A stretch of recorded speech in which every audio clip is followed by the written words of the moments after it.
So friends, आज हम discuss करेंगे ट्रिग्नोमेट्रिक फंक्शंस। ट्रिग्नोमेट्रिक फंक्शंस में ये दो वर्ड्स इंपॉर्टेंट हैं, ट्रिगोनॉन और मेट्रॉन, यानी तीन साइड्स वाला शेप जिसे हम कहते हैं ट्रायंगल, और तीन एंगल्स। और ये वाला एंगल आपका राइट एंगल होगा। तो राइट एंगल ट्रायंगल से ट्रिग्नोमेट्री के सारे फंक्शंस जनरेट करेंगे हम। तो देखते हैं कैसे होगा। सबसे पहले हम बात करते हैं एंगल की। एंगल क्या होता है? देखिए, एक होती है रे, ये इसका स्टार्टिंग पॉइंट O और ये इसका फाइनल पॉइंट A। तो इस रे को मैं नाम देता हूं इनिशियल रे। इस इनिशियल रे को मैं इसकी इनिशियल पोजीशन से अगर थोड़ा सा रोटेट कर देता हूं, तो जितना ये शिफ्ट होगी, ये इसकी इनिशियल पोजीशन थी और ये इसकी टर्मिनल पोजीशन बन गई, ये यहाँ से यहाँ तक शिफ्ट हुई। तो जो ये शिफ्टिंग है, इस शिफ्टिंग को मैं एक एंगल से मेजर करूँगा और उसे मैं कहूँगा थीटा। इन दोनों रेस की जो रोटेशनल शिफ्टिंग है, इनके बीच में जो रोटेशनल डिफरेंस है, ये इसे हम कहते हैं एंगल। अगर ये रे 90 डिग्री पर घूम जाए तो एंगल 90 डिग्री का हो जाएगा। 90 डिग्री से ऊपर चली जाए तो एंगल 90 डिग्री से ज़्यादा हो जाएगा। अगर ये रे इस रे की जस्ट अपोजिट हो जाए तो एंगल 180 डिग्री हो जाएगा। अगर ये रे और आगे घूम जाए तो एंगल और ज़्यादा बढ़ जाएगा। इस तरीके से एंगल चेंज होता रहेगा। और अगर ये वाली रे घूम करके वापस अपनी इनिशियल पोजीशन पे आ जाए तो ये एंगल बन जाएगा 360 डिग्रीज।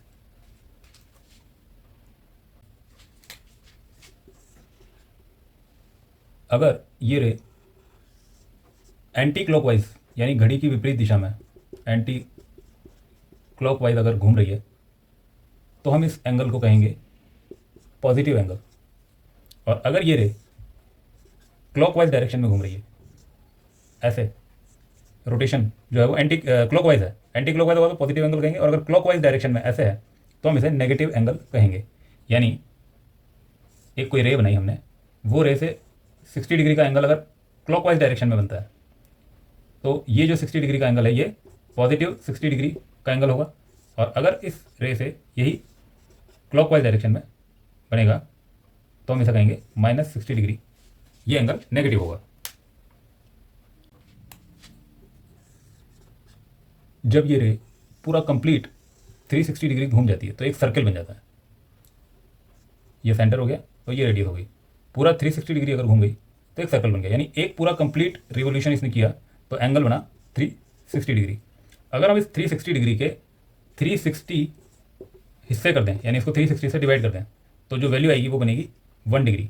यानी 1 डिग्री इस कंप्लीट ये जो अपना 360 डिग्री का एंगल बना, इसका 360वां हिस्सा है। यानी मैं कहूँ कि एक बहुत छोटा सा एंगल है, ये होगा 1 डिग्री। यहाँ थोड़ा बड़ा दिख रहा है, लेकिन एक्चुअल में ये इस पूरे सर्किल का 360वां पार्ट होगा, यानी बहुत छोटा एंगल होगा। इसे हम कहेंगे 1 डिग्री। ये जो 1 डिग्री है, इस 1 डिग्री को अगर मैं 60 बराबर हिस्सों में डिवाइड कर दूं, यानी मैं 1 डिग्री को 60 से डिवाइड करता हूं, तो जो आता है वो आता है 1 मिनट। उसको हम 1 मिनट कहेंगे। यानी हम कह सकते हैं कि 1 डिग्री के अंदर 60 मिनट होते हैं। मिनट को इस तरीके से डिनोट किया जाता है, ठीक है। और अगर मैं 1 मिनट की बात करूं, तो 1 मिनट को मैं दोबारा से अगर 60 से डिवाइड कर दूं तो आता है 1 सेकंड। सेकंड के लिए ऐसे डबल डेस लगा दिया हमने, तो 1 मिनट में हो गए 60 सेकंड। ये मिनट और ये सेकंड घड़ी वाले मिनट और सेकंड नहीं है। तो मैं ये कह सकता हूं कि 1 डिग्री के अंदर 60 मिनट और 60 सेकंड, यानी 3600 सेकंड होंगे।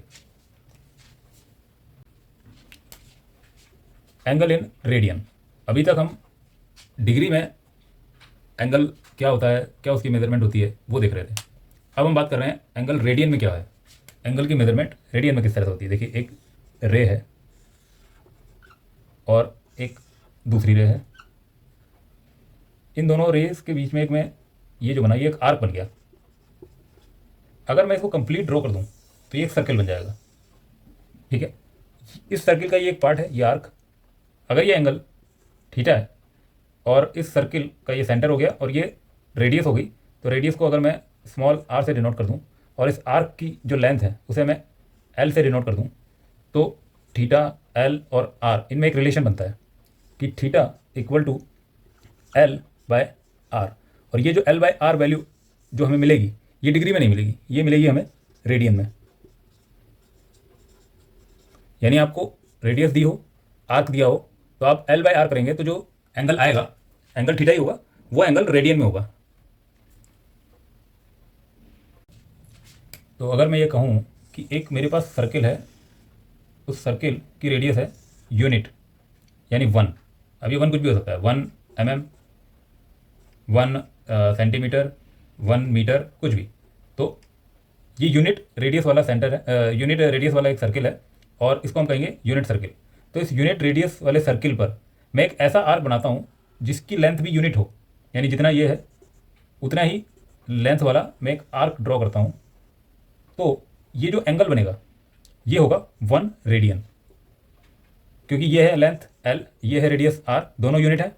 तो L by R equal to theta, जो यहाँ पे ऑलरेडी हमने डिफाइन किया हुआ है। अब एल आपका 1 है और रेडियस भी 1 है, रेडियस भी आपकी 1 है, तो जो थीटा बनेगा वो भी 1 होगा। तो ये जो 1 है ये 1 रेडियन है। तो 1 रेडियन की डेफिनेशन क्या हुई? यूनिट रेडियस वाले सर्किल पे यूनिट लेंथ वाला एक आर्क बने, ऐसे दो रेज के बीच का जो एंगल है वो यूनिट रेडियन होगा। यानी अगर मैं ऐसा कहूँ कि ये सर्किल है, इस सर्किल पे यूनिट रेडियस और एक और रे इसी रेडियस के हिसाब से मैंने बनाई और इस तरह से बनाई कि ये जो आर्क था ये भी यूनिट लेंथ का था। ठीक है, तो जो एंगल बना वो 1 रेडियन हो गया।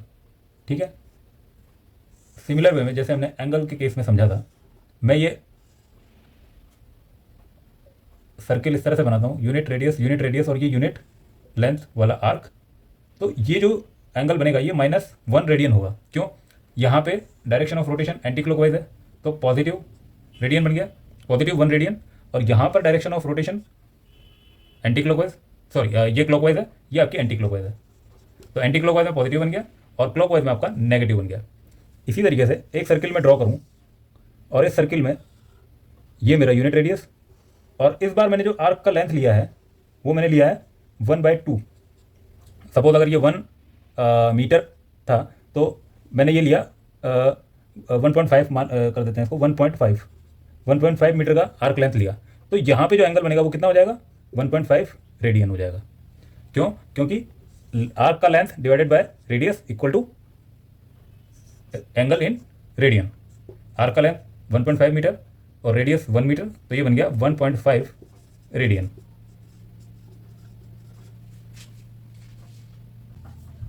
देखिए अब हम बात करते हैं डिग्री और रेडियन, इनमें आपस में क्या रिलेशन है। हम एक सर्किल बनाते हैं, ये रे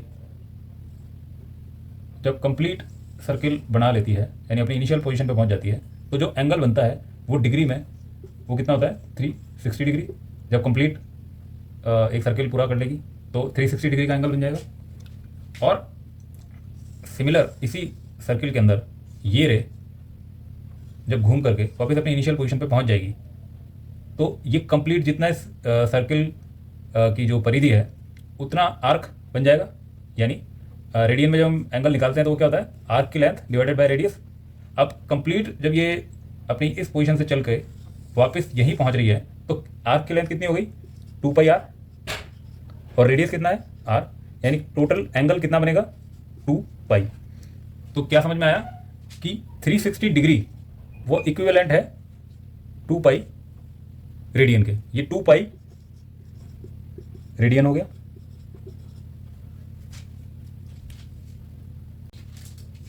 तो यानी हम कह सकते हैं कि 360 डिग्री इक्वल टू 2π रेडियन। तो मैं ऐसा भी लिख सकता हूँ कि अगर मैं दोनों साइड 2 से डिवाइड कर दूँ तो ये हो जाएगा 180 डिग्री। तो 180 डिग्री इक्वल टू π रेडियन। फिर मैं 2 से डिवाइड कर दूँ तो ये हो जाएगा 90 degree equal to pi by 2 radian. फिर मैं 2 से डिवाइड कर दूँ तो 45 degree equal to pi by 4 radian. तो डिग्री और रेडियन दोनों में जो आपको एंगल दिए हों तो उनमें आप इजीली कन्वर्ट कर सकते हैं। 45 degree equal to pi by 4 ये कुछ स्टैंडर्ड हैं, स्टैंडर्ड एंगल हैं जो आपको याद रखने होंगे क्योंकि ये आपके डायरेक्टली यूज में आएंगे। 2 pi radian equal to 360 degree, तो 1 radian equal to 360 by 2 pi. तो इसकी जो वैल्यू होती है वो होगी 57 डिग्री और 16 मिनट्स। ये आप डायरेक्ट याद रख सकते हैं कि 1 रेडियन जो है आपका वो 57 डिग्री और 16 मिनट्स के इक्वल होगा। इसी तरीके से क्योंकि 360 degree equal to 2 pi radian, तो हम कह सकते हैं कि 1 degree is equal to 2 pi by 360। तो इसकी वैल्यू होगी आपकी 0.01746 रेडियन, यानी 1 डिग्री आपका 0.01746 रेडियन के इक्वल है।